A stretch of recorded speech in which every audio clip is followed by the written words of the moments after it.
Mr.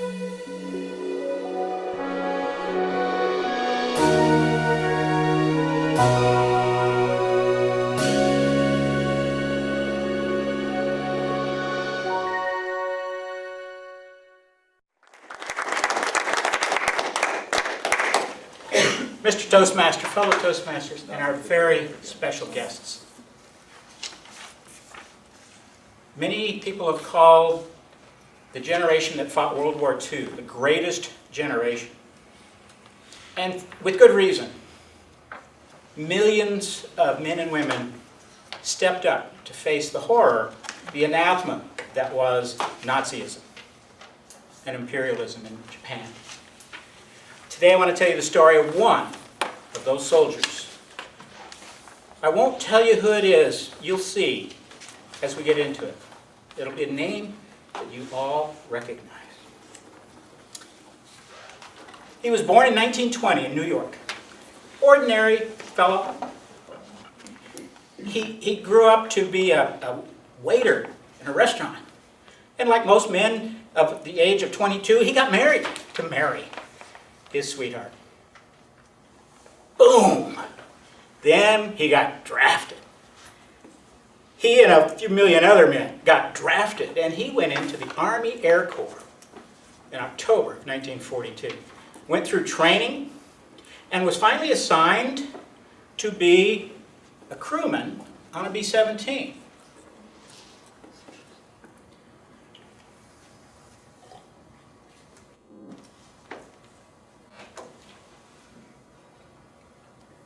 We know this will work. Okay.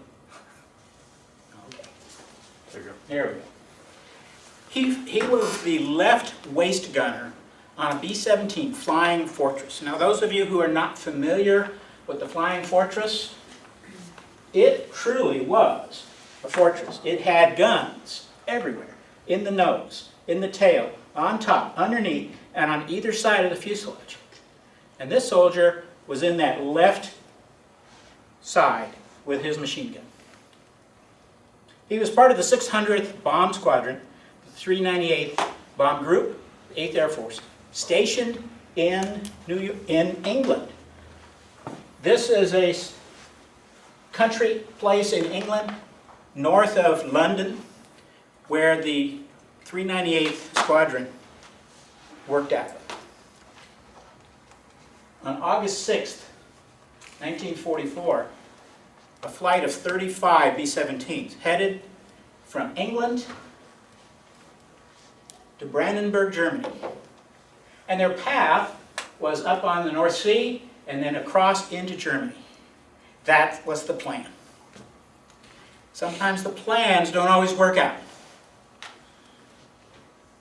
This map was from the official accident report, and the X marks the spot where his plane was shot down.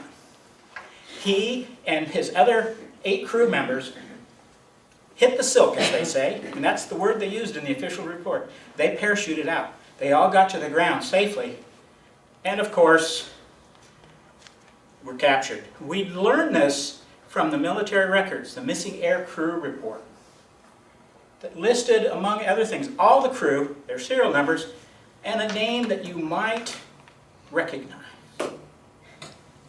Tudor Melville, Senior.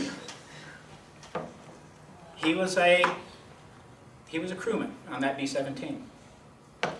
X marks where they were captured.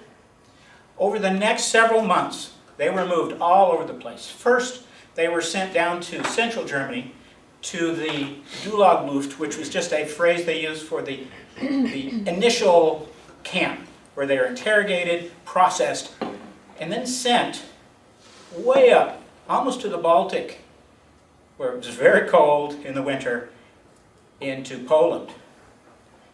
This was a special camp, Stalag Luft 4. There were 10,000 prisoners, all of them air crew. Shows you how dangerous it was to be flying in the war. In the spring of 1945, the German army was losing. The Russians were coming, and they decided to move all of the prisoners back closer to the center of Germany.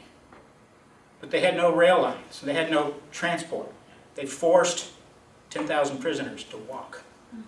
They were all underfed, most of them were sick, many died on the way.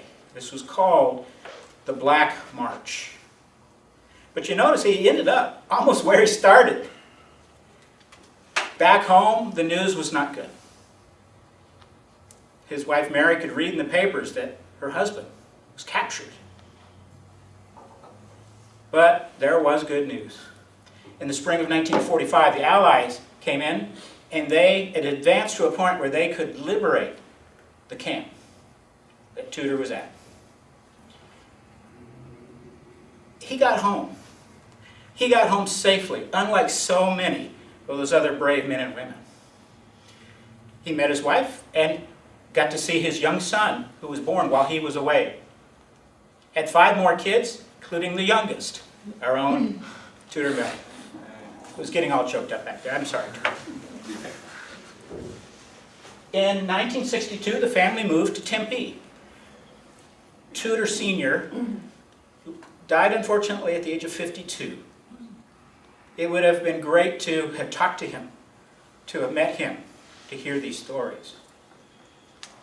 This man was an ordinary young man. He wasn't a hero. He wasn't special, but he was part of something momentous. He and millions of other people around the world, freedom-loving people, fought Hitler, fought them to defeat. And I, for one, am thankful that Tudor Melville, the elder, survived, because now we have his son, Mr.